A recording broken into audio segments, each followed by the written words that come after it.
Welcome to Grindelwald. The village is characterized by classic wooden chalets adorned with vibrant flower boxes set against the backdrop of lush green meadows and towering snow-capped peaks. This idyllic setting has not only attracted tourists, but filmmakers, notably scenes from the James Bond film On Her Majesty's Secret Service, were shot in the surrounding areas, adding a touch of cinematic allure to the region. Nestled at the base of the formidable Eiger North Face, Grindelwald is a picturesque village that seamlessly blends traditional Swiss charm with modern amenities. Its history as a tourist destination dates back to the late 18th century when travelers were drawn to its stunning landscapes and mountaineering opportunities. The arrival of the Bernese-Oberland Railway in 1890 further cemented its status as a hub for alpine enthusiasts.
We found this amazing spot with these cows just grazing right in front of these beautiful mountains.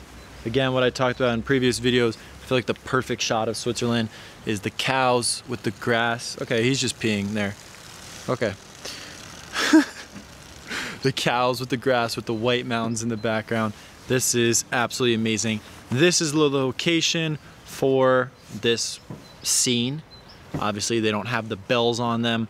That would make it absolutely perfect, but this is a 98% perfect moment for Switzerland. I am so happy. Not all Swiss cows are the same, and what you're seeing here in Grindelwald proves it. These light brown cows with white marks and slightly leaner frames are likely Simmental or Fleckvieh, a traditional Swiss breed known for both milk and meat. What throws most people off, including us, is that most female cows here naturally have horns. In Switzerland, it's pretty common to let them keep them unless they're dethorned young for safety on small farms. The shape and size of the horns don't necessarily mean they're male. Now, if you compare these to the cows we saw earlier in Wilderswil, those were probably Braunvieh or Swiss brown cows. They're darker, more solid colors, and specifically bred for high altitude dairy production. You'll often see them used for traditional alpine cheese, and the cows here in Grindelwald, on the other hand, are a bit more mixed purpose and slightly more robust looking. Different towns, different breeds, all thriving off the same nutritious, rich alpine grass.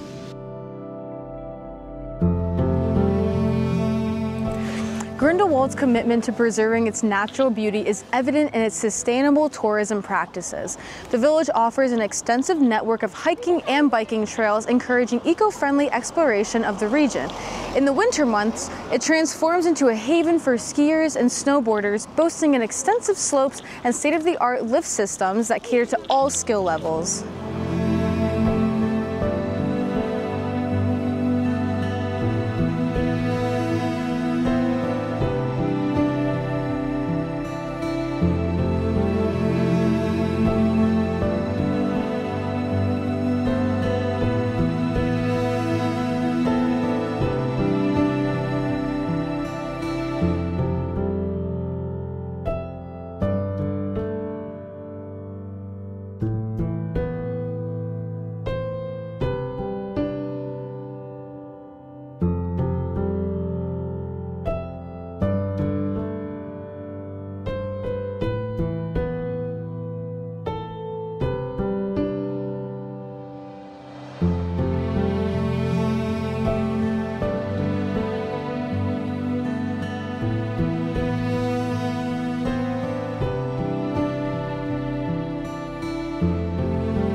An intriguing chapter in Grindelwald's history is its resilience in the face of adversity. On August 18, 1892, a devastating fire fueled by strong winds swept through the village, destroying numerous buildings and leaving many residents homeless. Remarkably, though, the community rallied together to rebuild, and many of the structures seen today reflect the architectural styles of that period, standing as a testament to the village's enduring spirit. But on the topic of Grindelwald, it's a beautiful place. It's like Interlaken a little bit, but deeper in the mountains. Interlaken in the sense that it is a actual city. It has a few grocery stores. It has a lot of accommodations. It has like the festivals here, but it's also in the heart of these mountains. So it's almost the perfect mixture. It's a big city. It has all of the wooden cottages. It has the farmlands. It has the ski activities. It has the mountain carts and the adventurous activities. It kind of has it all, and it's like a perfect place to visit. We are staying in Lauterbrunnen, but I would fully consider staying here. You probably have the best views of the surrounding mountains overall, being right here, as you can see, right over here. There's two more, and then walk over here.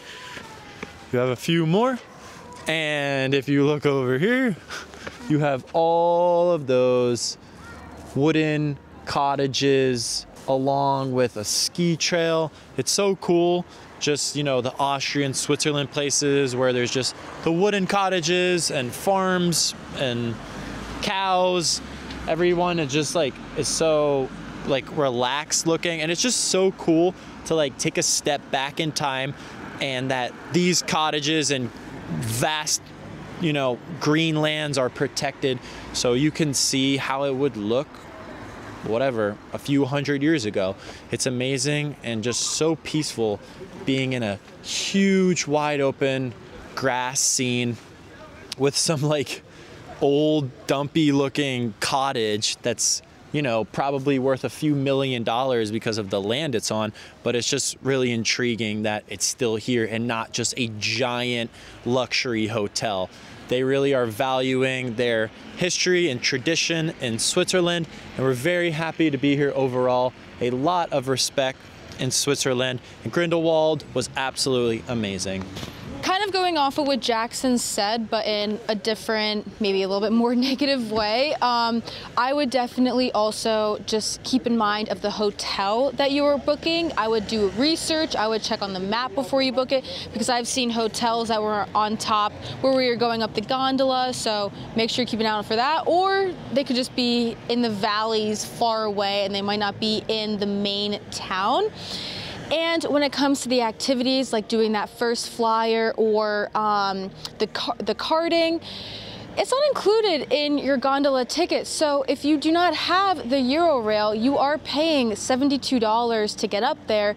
And we didn't check to see how the first flyer, like the price of that was. I think it was $34, but that's not included in the price of the ticket. So you're gonna be paying extra. And also, I believe that was only like a minute. You were going up backwards and then flying down. I don't really know how fun that would be personally. I'd rather do the karting because that seems a lot more exciting to do. But just keep an eye out for that. Everything here is gonna be extremely expensive. The restaurants are gonna be expensive.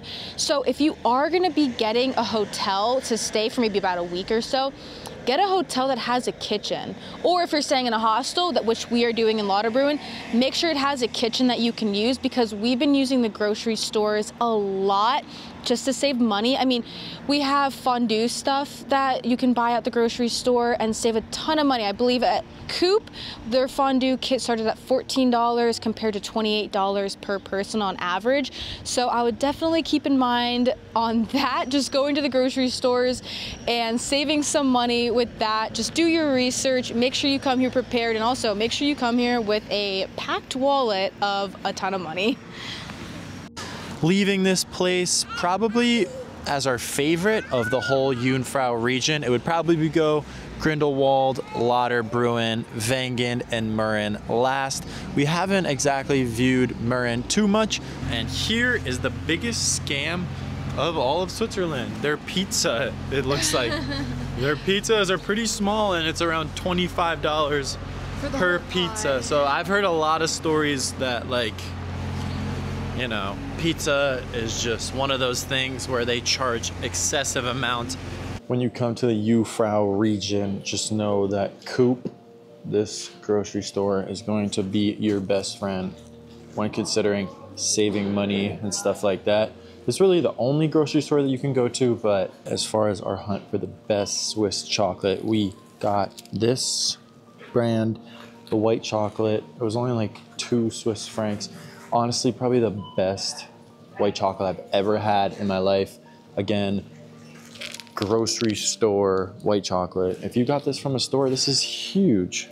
If you got this from a store, it would probably be like $20 at some of these premium chocolate spots. Just go to the grocery store, check out their section. You'll see the Swiss logo on the chocolate. So again, glaciers are actually formed from snow freezing rather than snow melting into water and then freezing again.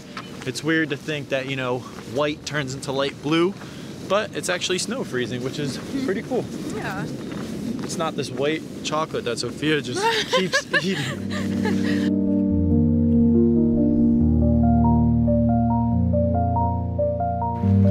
don't think he knows what to do with himself.